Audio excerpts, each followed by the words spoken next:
ओम शांति।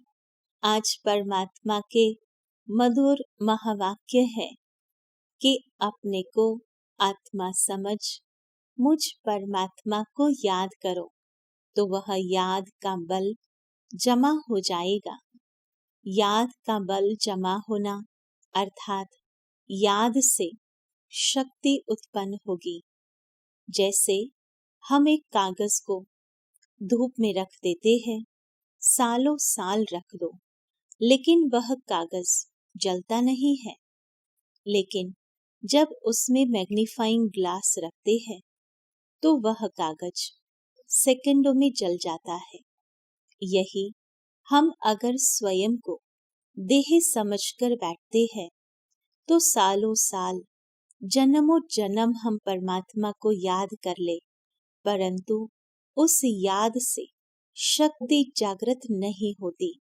वह याद हमारे विकर्म विनाश नहीं कर सकती और इसलिए जैसे मैग्नीफाइंग ग्लास से सूर्य की सारी किरणें उस पर कंसंट्रेट होती है और वह कागज को जला देती है, उसी प्रकार हम अगर स्वयं को आत्मा समझते हैं तो परमात्मा की सर्व शक्तियां हम पर एकाग्र होती है और हमारे विकर्म नष्ट करती है, आत्मा में शक्ति भरती है। परंतु देह समझकर बैठेंगे तो परमात्मा का इस देह के साथ कोई रिश्ता नहीं, कोई नाता नहीं और इसलिए वो कनेक्शन जुट नहीं पाता है। और सबसे अच्छी बात तो परमात्मा ने कही कि यह याद से जो शक्ति जागृत होती है, उस शक्ति से हम स्वराज्य अधिकारी बनते हैं। अर्थात आत्मा राजा जब शक्तिशाली होता है तो उसका सारा ही राज्य बहुत सुचारू रूप से चलता है और जिसका स्वराज्य बहुत अच्छा चलता हो वही तो विश्व राज्य करेगा। और इसलिए परमात्मा कहते हैं कि यह याद बल से, योग के बल से हम विश्व पर राजाई प्राप्त कर सकते हैं। तो कितनी शक्तिशाली यह स्मृति है, परमात्मा को याद करना। परंतु कंडीशन है स्वयं को पहले आत्मा निश्चय करना, फिर परमात्मा को याद करना, जिससे शक्ति जागृत हो जाए। दूसरी बहुत खुशी की बात परमात्मा ने कही कि ऐसी कौन सी बात है जो आपने ख्याल ख्वाब में भी नहीं सोचा था और वह हो गया हो। तो वह है, हमने कभी सोचा था क्या कि भगवान हमको स्वयं पढ़ाएंगे। हमने तो आज दिन तक शास्त्रों को पढ़ा, गुरुओं ने जो पढ़ाया वही पढ़ा, धर्म स्थापकों ने जो पढ़ाया वही पढ़ा, लेकिन उनको किसने पढ़ाया? वह तो स्वयं भगवान ने पढ़ाया। उनकी ही तो प्रेरणा से वह धर्म शास्त्र लिख सके। उसी प्रकार हमने कभी सोचा नहीं था कि हमको भगवान का ज्ञान सुनने को मिलेगा, परंतु यह हकीकत है। और इसलिए परमात्मा कहते हैं कि न संकल्प स्वप्न में था कि हम भगवान से राज योग पढ़ेंगे। वह योग जो राजा बनाता है, स्वयं का राजा, दूसरों के राजा बनने की बात नहीं है, स्वयं का राजा बनना है। तो राज योग से हम स्वराज्य प्राप्त करते हैं और स्वराज्य वह है जिससे हम सदैव राजी रहते हैं। कहते हैं जो हर राज जानता है वह राजी रहता है और जो राजी रहता है वह राजा बनता है। जो उदास रहता है वह दास बनता है। तो चॉइस तो हमारे पर है कि हमको हर बात में राजी रहना है और राजी रहने के लिए राजयोग तो करना पड़ेगा। तो भगवान हमको राजयोग सिखाते हैं और उससे पुरुषोत्तम बनाते हैं। यह सवेरे सवेरे रोज उठकर याद करना है, भगवान को याद करना है, उसकी शिक्षाओं को याद करना है, जिसके कारण आत्मा में सहज ही वह धारण हो जाए। आप सबको अनुभव होगा कि सुबह सुबह उठते समय अगर कोई गीत हम सुन लेते हैं तो सारा दिन बिना कोई मेहनत वह गीत जैसे अंदर गूंजता रहता है। कभी कभी तो हम सारा दिन वही गुनगुनाते हैं। तो यही तो करना है, रोज सुबह उठकर आँख खुलते ही परमात्मा को याद करना है, उनकी मधुर शिक्षाओं को याद करना है, जिससे सारा दिन हमारी बुद्धि में वही बातें गुनगुनाती रहे, उन्हीं बातों का चिंतन चलता रहे।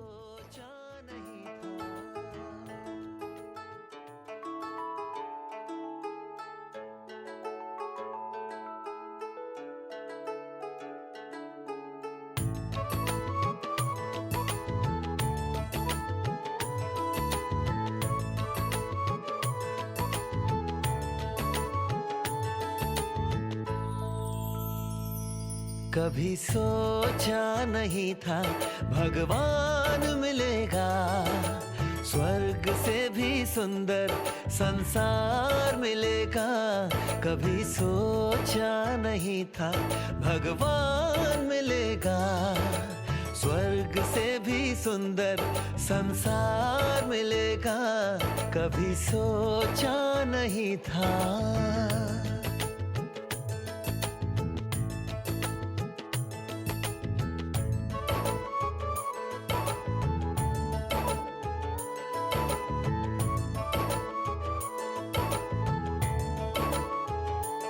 देख संगम का आनंद हर गम चला गया, मिला मीठा परिवार ये एहसास हो चला। देख संगम का आनंद हर गम चला गया, मिला मीठा परिवार ये एहसास हो चला। उजड़े जहां चमन में फिर से फूल खिलेगा, कभी सोचा नहीं था भगवान मिलेगा, स्वर्ग से भी सुंदर संसार मिलेगा। कभी सोचा नहीं था।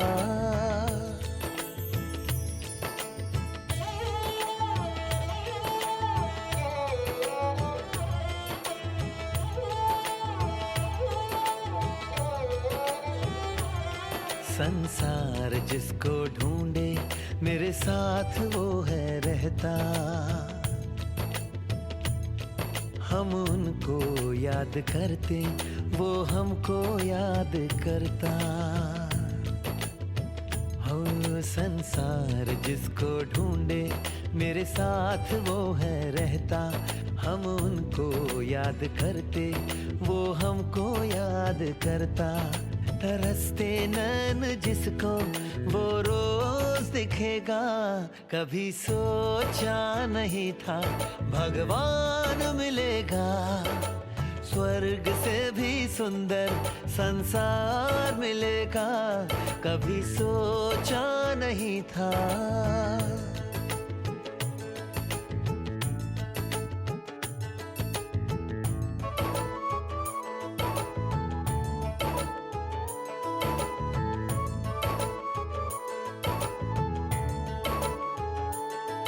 जिस दिन से उसने मुझको अपना बना लिया है,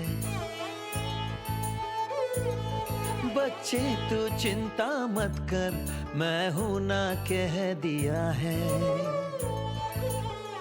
हो जिस दिन से उसने मुझको अपना बना लिया है, बच्चे तू चिंता मत कर मैं हूं ना कह दिया है। ओ ज्योति बिंदु शिव मुझे साकार मिलेगा, कभी सोचा नहीं था भगवान मिलेगा, स्वर्ग से भी सुंदर संसार मिलेगा। कभी सोचा नहीं था।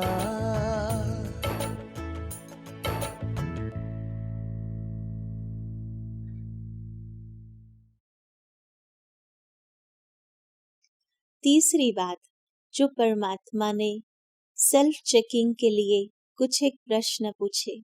परमात्मा ने कहा कि क्या मेरा ऐसा कर्म है जो हम देव समान बन सके। जैसे कोई डॉक्टर बनने वाला हो और इंजीनियरिंग की कॉलेज में चला जाए तो डॉक्टर बनेगा क्या? नहीं बन सकता है। तो अगर हमें मनुष्य से देव पद प्राप्त करना है, नर से श्री नारायण बनना है और नारी से श्री लक्ष्मी समान बनना है, तो अपने आप को पूछना पड़ेगा कि क्या ऐसे गुण है जिससे कोई हमें देवता कह सके। तो देवता बनने की पढ़ाई है दिव्य गुण। जैसे डॉक्टर की पढ़ाई पढ़ने के बाद ही तो डॉक्टर बनेंगे, इंजीनियर की पढ़ाई पढ़ेंगे तो इंजीनियर बनेंगे, दिव्य गुणों की पढ़ाई पढ़ेंगे तो देवता बनेंगे। तो कितना सहज है। तो सबसे पहले ये पूछना है कि हमारे में देवी गुण है। दूसरा ये पूछना है कि कोई विकर्म तो नहीं करते हैं, क्योंकि पढ़ाई हम श्रेष्ठ पढ़ रहे हैं, दिव्य गुण धारण कर रहे हैं और उसमें विकर्म कर लेंगे तो देवता तो नहीं बन पाएंगे। तो हमें अपने आप को ये भी पूछना है। तीसरा हमें ये पूछना है कि क्या मैं कोई ऐसा कर्म तो नहीं करती हूँ जो बाप की आबरू जाए। जैसे पिता स्नेही बच्चा होता है तो उसको सदैव मन में यह चिंता रहती है कि मेरे से ऐसा कोई कर्म न हो जाए जो मेरे पिता का नाम बदनाम हो। तो हम भी तो उस परम पिता की संतान है, उसके बच्चे हैं। हमारे से कोई ऐसा कर्म नहीं होना चाहिए जो हमारे पिता की आबरू जाए। तो अटेंशन रखना है। और चौथी बात परमात्मा ने पूछी है स्वयं को पूछने के लिए कि क्या हम ऐसे परवाने हैं जो फेरी पहनकर चले जाए या फिदा होने वाले हैं। आपने देखा होगा जब दीपक जगता है तो कई परवाने वहां उड़कर आते हैं, कोई उस दीपक के गोल गोल घूम करके चले जाते हैं और कोई उसी पर फिदा हो जाते हैं, जल जाते हैं।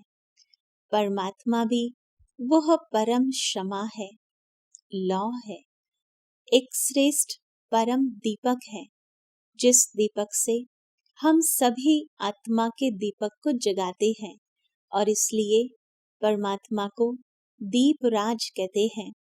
तो हम सभी परवाने क्या परमात्मा की केवल बातें सुनते हैं या उस पर समर्पित होते हैं, उस पर न्यौछावर होते हैं। जीवन में उनकी बातों को धारण करने के लिए अपना सब कुछ करने को तैयार हो जाते हैं। चौथी बात परमात्मा ने वरदान में कही कि जो रूहानियत की शक्ति को धारण करते हैं, युक्ति युक्त बनते हैं, वह जीवन मुक्त बन जाते हैं। तो रूहानियत की शक्ति अर्थात क्या? रूहानियत की शक्ति अर्थात रूह की शक्ति, आत्मा की शक्ति, जिसको स्पिरिचुअल पावर कहा जाता है। इस आध्यात्मिक शक्ति को जब हम जागृत करते हैं और उसको अप्लाई करते हैं जीवन में, तो हमारा जीवन परिवर्तन हो जाता है। यह शक्ति न केवल स्वयं को परिवर्तित करती है, परंतु दूसरों को भी परिवर्तन करने की प्रेरणा देती है। और इसलिए परमात्मा ने कहा कि अपने मन, वचन और कर्म में यह आध्यात्मिक शक्ति को अप्लाई करो। मन में आध्यात्म के विचार, आध्यात्म अर्थात कोई बड़ी बात नहीं है। आध्यात्म का मीनिंग होता है जो स्वयं के प्रति अधिक ध्यान देता है, वह है आध्यात्मिक। तो कितना सहज है। हमारे संकल्प स्वयं की उन्नति के लिए चले। हमारी वाणी ऐसी हो जो हम अपनी बात करें, दूसरों की बातें नहीं करे, न दूसरों की निंदा न ग्लानि। और कर्म करते समय हम स्वयं को ही चेक करें, अपने को ही लक्ष्य में रखें कि परमात्मा क्या कहते हैं और मैं आत्मा क्या करती हूँ। तो जब ये आध्यात्मिक शक्ति अर्थात मेरे विचार, वाणी और व्यवहार का फोकस जब सेल्फ के प्रति होगा, स्वयं के प्रति होगा, तो यह आध्यात्मिक शक्ति जिससे हम हर कर्म से, जीवन से मुक्त हो जाएंगे। जब हम दूसरों के बारे में सोचते हैं तभी तो बंधन पड़ जाता है। दूसरों को खुश करने के लिए हम न चाहते भी जैसे उस और खींचे चले जाते हैं, तो ये लगता है कि जैसे डोर से कोई खींच रहा हो, लेकिन हम आत्माएं स्वतंत्र पंछी है। उस बात को जानकर, उस बात को महसूस कर हमें जीवन में तो जीना है, लेकिन यह जीवन मुक्त जीवन महसूस हो, बंधनों की नहीं।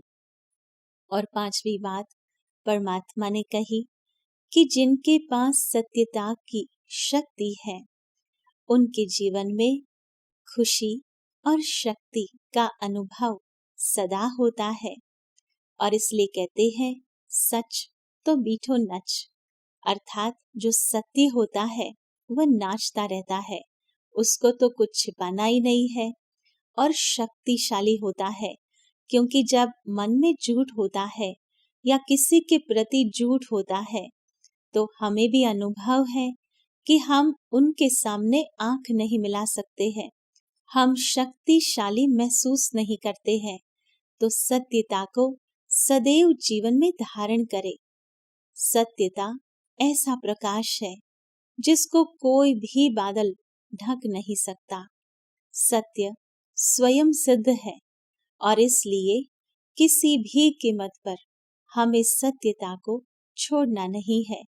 अगर खुशी और शक्ति संपन्न बनना है तो आओ चले हम अनुभूति करने, अपने संकल्पों को मेरे शब्दों में मगन कर देवे और अपने बुद्धि रूपी नेत्र से मेरे शब्दों को विजुलाइज करें। ओम शांति। मस्तिष्क के मध्य में विराजमान